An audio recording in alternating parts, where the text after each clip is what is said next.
नमस्कार दोस्तों, आपका हमारे YouTube चैनल भक्ति ज्ञान त्योहार में स्वागत है। आज मैं आपको बैसाख सोमवार की कहानी सुनाने जा रही हूँ। अगर आपको ये कहानी पसंद आई तो कमेंट बॉक्स में ओम नमः शिवाय अवश्य लिखिए।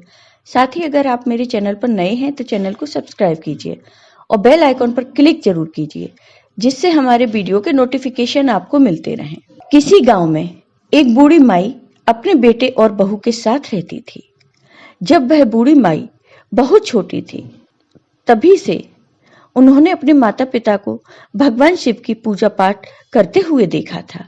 तभी से वह भी भगवान शिव की परम भक्त बन गई। वह 10 वर्ष की थी, लेकिन थी बहुत समझदार।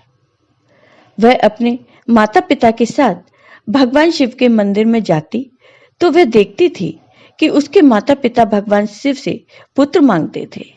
तब एक बार की बात है, उसके माता पिता से मंदिर के पुजारी ने कहा, अगर तुम्हें पुत्र की कामना है तो तुम पशुपतिनाथ के नाम के 5 सोमवार का व्रत करो।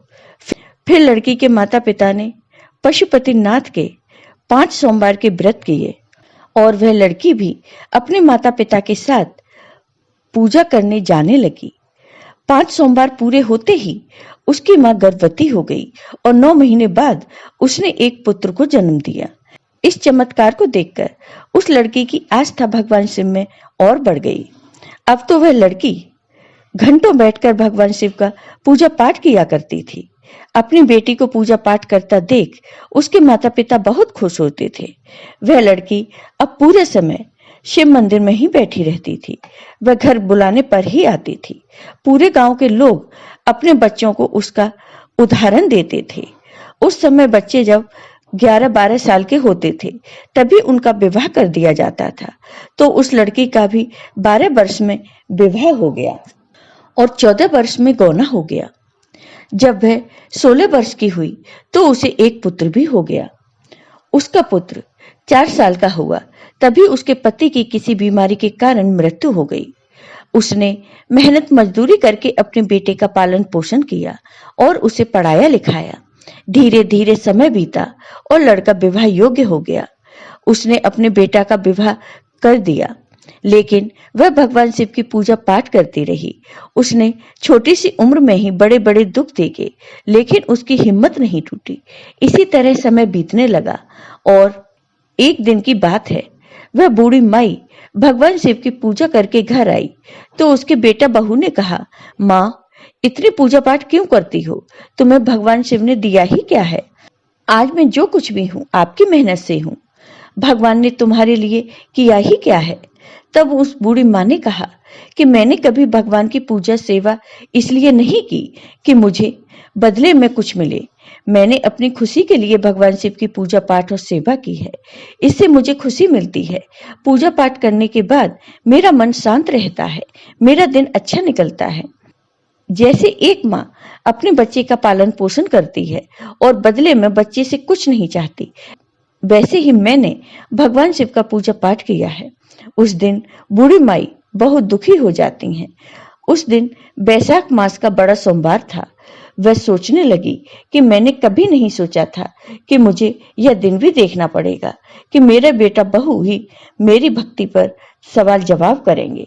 मैंने कभी भी पूजा इसलिए नहीं की थी कि मुझे भगवान से कुछ चाहिए। भगवान शिव तो बिना मांगे ही सब कुछ देते हैं। अगर मुझे जीवन में दुख मिले हैं तो वह मेरी किस्मत थी, मेरे कर्म थे, वो तो सबको ही भोगने पड़ते हैं। उस दिन उसका मन दुखी हो गया। उसने एक कागज लिया और उस पर लिखा, बेटा, मैं भगवान शिव से मिलने जा रही हूँ। अब मैं घर तभी वापस आऊंगी जब मुझे भगवान शिव और माँ पार्वती के दर्शन हो जाएंगे, अन्यथा मैं घर नहीं आऊंगी। अगर मैं घर न आऊं तो तुम दोनों दुखी मत होना, समझना हमारे साथ यहीं तक था। बूढ़ी माई घर से निकल पड़ी। चलते चलते उसे शाम हो गई और वह एक वन में पहुंच गई। जंगल में बहुत अंधेरा था। जंगली जानवरों की आवाजें आ रही थी, लेकिन बूढ़ी माई डरी नहीं, बल्कि वह सोचने लगी कि जंगल में यदि कोई जंगली जानवर खा जाएगा तो कोई बात नहीं, उसका भी पेट भर जाएगा। वैसे अब मुझे जीने की इच्छा नहीं है, मैं इसे ही अपना भाग्य समझ लूंगी। उधर कैलाश पर माँ पार्वती और भगवान शिव यह सब देख रहे थे। माँ पार्वती ने भगवान शिव से कहा, हे प्रभु, ये आपकी सच्ची भक्त है। इसने आपके और मेरे दर्शन के लिए अपना घर बार छोड़ दिया। अब हमें ही इसकी मदद करनी होगी। अब आप इसकी और परीक्षा मत लीजिए। तब भगवान शिव ने कहा, हे देवी, अभी इसे दर्शन देने का समय नहीं आया है, लेकिन तुम इसकी मदद के लिए भेष बदलकर पृथ्वी पर पहुंच जाओ और जैसा मैं कहूं वैसा ही करो। तब माँ ने वैसा ही किया। माँ ने बूढ़ी औरत का भेष धारण किया और उसी जंगल में पहुंच गई। तभी उस बूढ़ी माँ को जंगल में एक झोपड़ी दिखाई दी। बूढ़ी माई झोपड़ी के पास गई तो उन्हें एक बूढ़ी औरत दिखाई दी। वह और कोई नहीं, माँ पार्वती ही थी। उन बूढ़ी माई ने माँ पार्वती से कहा, बहन, आज रात मुझे यहाँ आसरा मिलेगा। मैं सुबह होते ही यहाँ से चली जाऊंगी। माँ पार्वती तो उसकी मदद करने ही आई थी, तो उन्होंने कहा, हाँ बहन, तुम जब तक चाहो यहाँ रह सकती हो। तब उस बूढ़ी माई ने कहा, नहीं बहन, मुझे सुबह ही जाना है, मुझे बहुत दूर जाना है। तब माँ पार्वती ने कहा, बहन, तुम्हें कहाँ जाना है? उस बूढ़ी माई ने कहा, मुझे भगवान शिव और माँ पार्वती से मिलना है। मैं उनसे मिलने के लिए ही अपना घर बार छोड़कर आई हूँ। अब मैं घर नहीं जाऊंगी। जब मुझे भगवान शिव और माँ पार्वती के दर्शन हो जाएंगे तभी मैं घर जाऊंगी। तब माँ पार्वती ने कहा, बहन, तब तो मेरी और तुम्हारी मंजिल एक ही है। मैं भी भगवान शिव से मिलना चाहती हूँ, तो तुम भी वही करो जो एक साधु ने मुझे करने के लिए कहा है। तब वह बूढ़ी माई बोली, बहन, जल्दी बताओ क्या करना है, मैं वह सब करूंगी। तब माँ पार्वती ने कहा कि आज बैसाख माह का पहला सोमवार है। बैसाख मास में कभी कभी तो 4, कभी 5 सोमवार आते हैं। बैसाख मास में व्रत, पूजा पाठ और दान करने से भगवान शिव बहुत प्रसन्न होते हैं और सभी मनोकामनाएं पूरी कर देते हैं और अपने भक्तों को दर्शन भी देते हैं। तब वह बूढ़ी माई बोली, बहन, आज तो मैं सुबह से ही भूखी हूँ, मैंने कुछ भी नहीं खाया। तब माँ पार्वती ने बूढ़ी माई को झोपड़ी में बैठाया और खाने को कंदमूल फल दिए। दोनों व्रत खोलकर शिव जी की बातें करते करते सो गईं। सुबह बूढ़ी माई के जल्दी उठने की आदत थी, तो वह उठ गई और झोपड़ी के बाहर आई तो उन्हें एक झरना बहता हुआ दिखाई दिया। बूढ़ी माई ने वहां स्नान किया, भगवान शिव की पूजा की और फिर वापस झोपड़ी में आ गई। बूढ़ी माई ने देखा कि ये तो अभी भी सो रही है, लेकिन ये तो कहीं से बूढ़ी नजर नहीं आ रही। इनके चेहरे पर अनोखा तेज है। इनका तेज तो किसी देवी की भांति चमक रहा है। तभी माता पार्वती की आंख खुल गई और मां पार्वती के मुंह से पहला शब्द ओम निकला। तब मां पार्वती ने कहा कि रात में देर से सोए थे, इसलिए उठने में देर हो गई। तब बूढ़ी माई ने कहा, कोई बात नहीं बहन, लेकिन तुम मुझे बताओ कि तुम कौन हो और इस घने जंगल में झोपड़ी बनाकर क्यों रहती हो? तुम्हारे परिवार वाले सब कहाँ हैं? तब मां पार्वती ने मनगढ़ंत कहानी सुना दी। इसी तरह समय बीतने लगा। पूरे बैसाख का महीने में उन्होंने स्नान किया और भगवान शिव का पूजा पाठ किया। बैसाख के सोमवार का व्रत किया। बैसाख पूर्णिमा का दिन था और भगवान शिव की माया से बूढ़ी माई देर तक सोती रही और मां पार्वती जल्दी उठ गईं। तभी भगवान शिव झोपड़ी के बाहर पहुंच गए। जब मां पार्वती ने भगवान शिव को देखा तो बाहर आई और भगवान शिव से बातें करने लगी।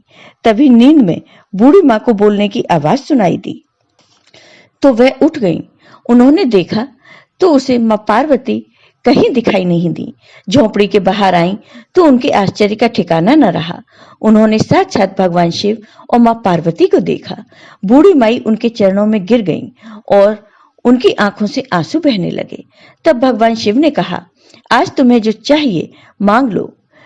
तब उन बूढ़ी माई ने कहा, हे देव, मेरे साथ इस झोपड़ी में एक बूढ़ी औरत थी। वह भी आपके दर्शन करना चाहती थी, लेकिन वह दिखाई नहीं दे रही। तब मां पार्वती ने मुस्कुराकर कहा, बहन, वह बूढ़ी औरत मैं ही थी।